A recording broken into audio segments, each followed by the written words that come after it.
რატომ გეშინიათ უმნიშვნელო შეცდომებისაც ისე თითქოს სასიცოცხლო მნიშვნელობის იყოს.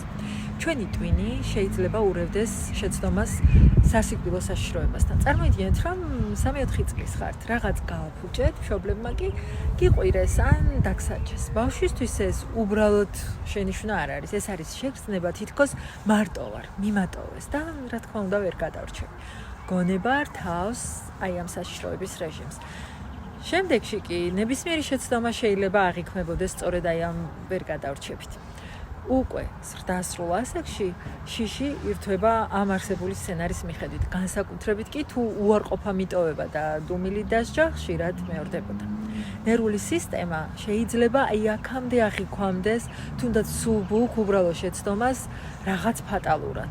სცადეთ შემდეგში, როდესაც ისევ შეგეშლებათ, ან იგრძნობთ შიშს, ჰკითხოთ თავს. ეს სიტუაცია მართლა ასეთი კატასტროფულია თუ უბრალოდ ძველი რეაქცია, რომელიც ავტომატურად ჩაირთვა.